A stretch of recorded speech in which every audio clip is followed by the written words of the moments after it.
Now, fear is going to be a player in your life, but you get to decide how much. You can spend your whole life imagining ghosts, worrying about the pathway to the future, but all there will ever be is what's happening here, and the decisions we make in this moment, which are based in either love or fear. So many of us choose our path out of fear disguised as practicality. What we really want seems impossibly out of reach and ridiculous to expect, so we never dare to ask the universe for it. I'm saying I'm the proof that you can ask the universe for it. My father could have been a great comedian, but he didn't believe that that was possible for him. And so he made a conservative choice. Instead, he got a safe job as an accountant. And when I was 12 years old, he was let go from that safe job. And our family had to do whatever we could to survive. I learned many great lessons from my father, not the least of which was that you can fail at what you don't want. So you might as well take a chance on doing what you love. You know, I watched the effect of my father's love and humor and how it altered the world around me. And I thought, that's something to do. That's something worth my time. It wasn't long before I started acting up. You know, people would come over to the house and they'd be greeted by a 7-year-old throwing himself down a large flight of stairs. They would say, "What happened?"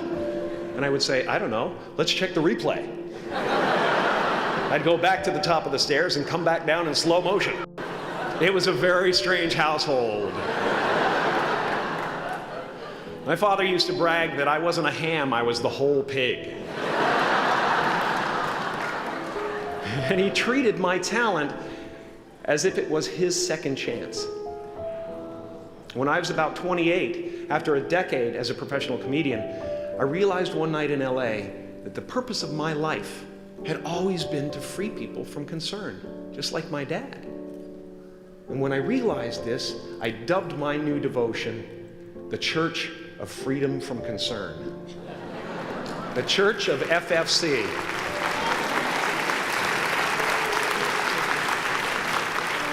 And I dedicated myself to that ministry. What's yours? How will you serve the world? What do they need that your talent can provide? That's all you have to figure out. As someone who's done what you're about to go and do, I can tell you from experience, the effect you have on others is the most valuable currency there is. Everything you gain in life will rot and fall apart, and all that will be left of you is what was in your heart. My choosing to free people from concern got me to the top of a mountain. Look where I am. Look what I get to do. Everywhere I go. I'm going to get emotional because when I tap into this, it really is extraordinary to me. I did something that made people present their best selves to me wherever I go.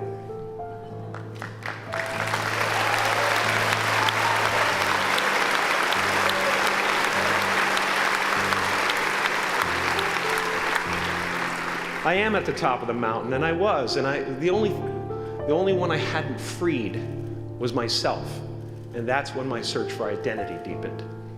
I wondered who I'd be without my fame. Who would I be if I said things that people didn't want to hear? Or if I defied their expectations of me?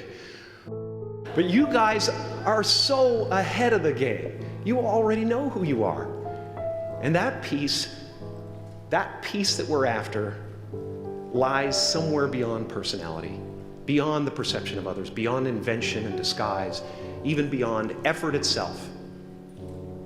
You can join the game, fight the wars, play with form all you want, but to find real peace, you have to let the armor go.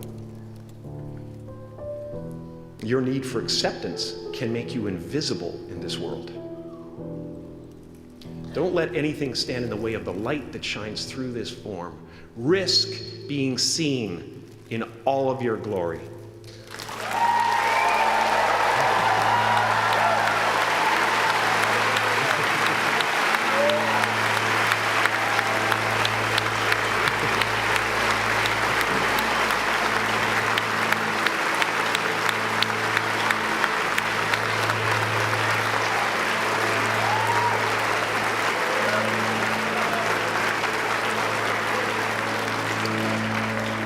It's not big enough. This painting is big for a reason. It's called High Visibility. It's about picking up the light and daring to be seen. Here's the tricky part. Everyone is attracted to the light.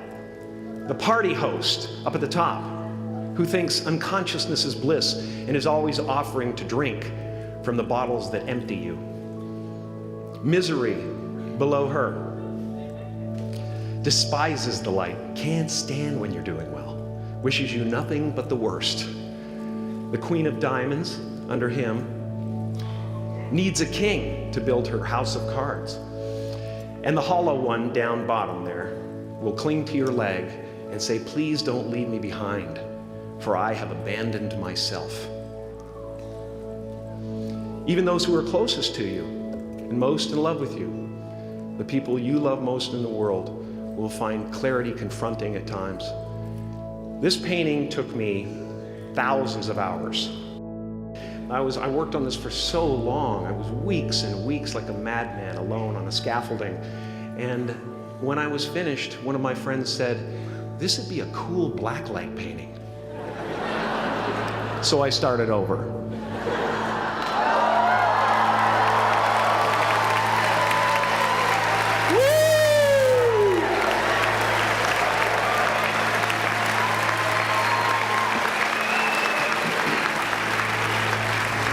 Welcome to Burning Man.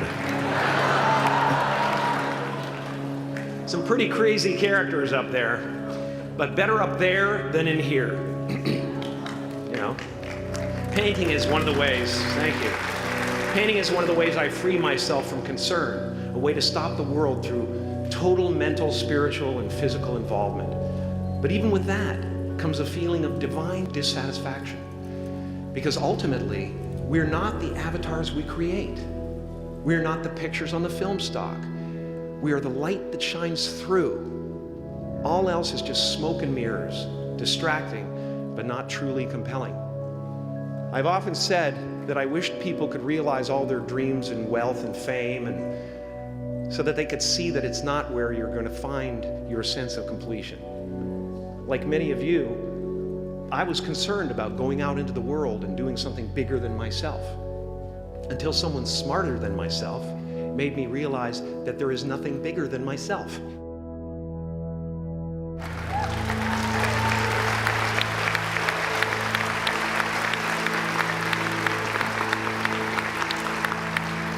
My soul is not contained within the limits of my body. My body is contained within the limitlessness of my soul. One unified field.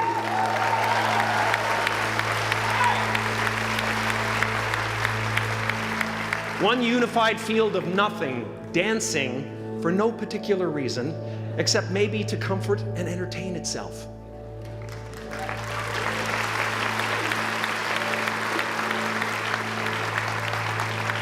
As that shift happens in you, you won't be feeling the world, you'll be felt by it, you'll be embraced by it. Now I'm always at the beginning. I have a reset button, and I ride that button constantly. Once that button is functioning in your life, there's no story that the mind could create that will be as compelling. The imagination is always manufacturing scenarios, both good and bad, and the ego tries to keep you trapped in the multiplex of the mind.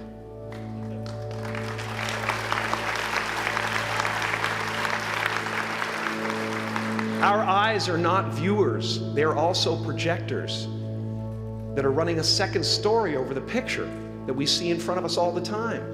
Fear is writing that script, and the working title is, I'll Never Be Enough. This is the voice of the ego. And if you listen to it, there will always be someone who's doing better than you. No matter what you gain, ego will not let you rest. It will tell you that you cannot stop until you've left an indelible mark on the earth, until you've achieved immortality. How tricky is this ego that it would tempt us with the promise of something we already possess?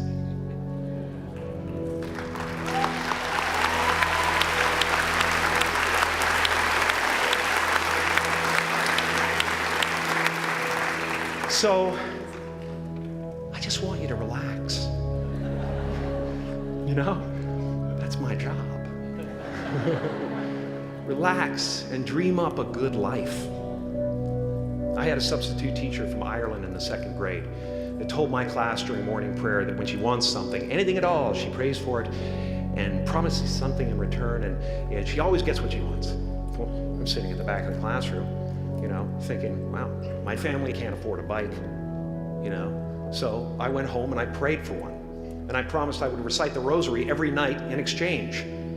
Broke that promise. But 2 weeks later, I got home from school to find a brand new Mustang bike with a banana seat and Easy Rider handlebars. Yeah.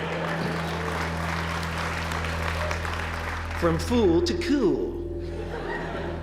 My family informed me that I had won the bike in a raffle that a friend of mine had entered my name in without my knowledge whatsoever.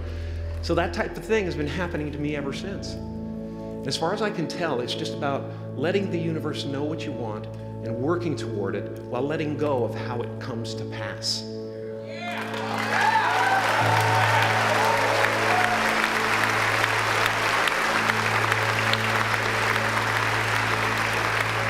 Your job is not to figure out how it's going to happen for you, but to open the door in your head. And when the door opens in real life, just walk through it.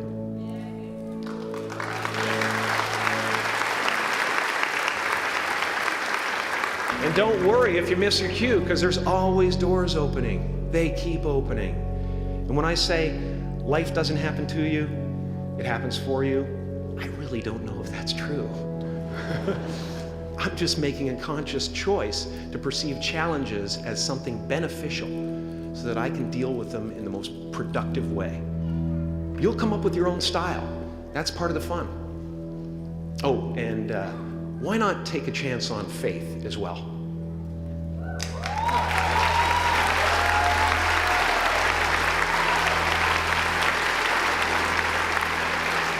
Take a chance on faith.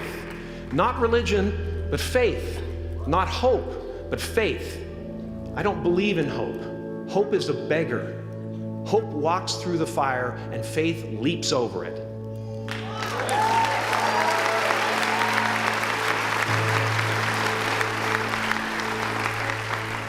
You are ready and able to do beautiful things in this world.